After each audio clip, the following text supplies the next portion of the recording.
Merci.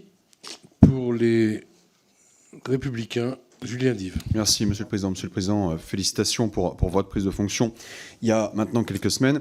Je ne vais pas m'attarder sur la LOA, puisque même si notre groupe a soutenu ce texte dans la précédente mandature, bien que faillible, je pense que nous aurons l'occasion d'y revenir dans les semaines qui viennent, selon ce qu'il y ait une deuxième lecture ou selon ce qu'on ait un autre type de texte.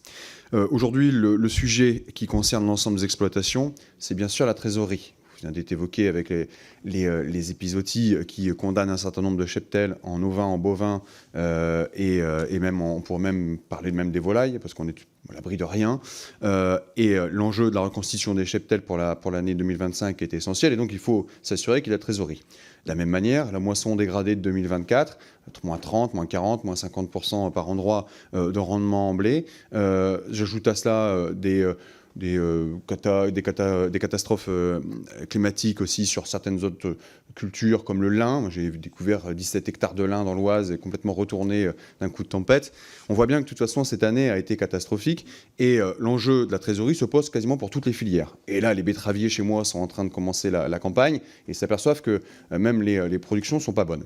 Donc l'enjeu de la trésorerie peut passer par deux enjeux. Le premier, c'est celui d'un PGE, proposition qui est formulée par les syndicats. J'aimerais recueillir votre avis sur cette question d'un PGE. C'est ce qui avait été déclenché en 2016 déjà. L'année 2016 était du même acabit. Un PGE avait été engagé pour 8 ans. On arrive au terme de ce PGE de l'époque. Quelle est votre position sur la mise en place d'un PGE s'il est obtenu, bien sûr, par les arbitrages ministériels? Et le deuxième sujet pour couvrir ces besoins de trésorerie, c'est bien sûr les avances de versement de la PAC. On a obtenu le feu vert de la Commission européenne pour que cette avance soit à 70% d'un côté pour la PAC et l'ICHN à 85%. On était même au-delà avant 2016, on pouvait même aller jusqu'à 90%. Avoir votre avis sur ces besoins d'aller plus loin que ces 70%.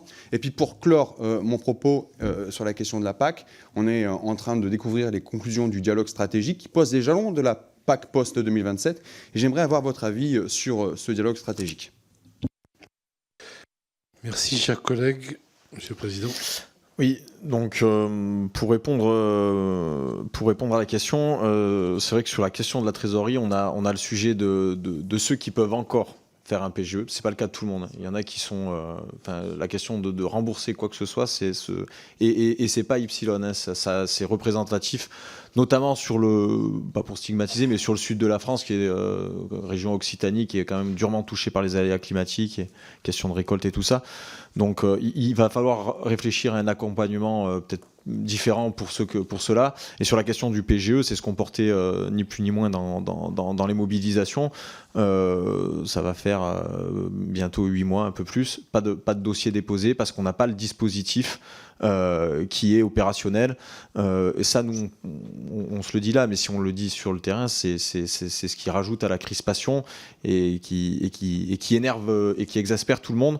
Donc il faut qu'on ait accès à ces PGE, notamment par la BPI, garanti par la BPI, que ce soit opérationnel, que cet outil soit opérationnel au plus vite, parce que si l'année dernière c'était une partie de la ferme France, cette année c'est les 3/4 donc qui en auraient besoin, et ça fait le lien avec vous le disiez, le versement des aides de la PAC, alors qu'ils sont une avance, faut le rappeler aux agriculteurs, parce que normalement on n'est pas censé pouvoir être payé à ce moment-là.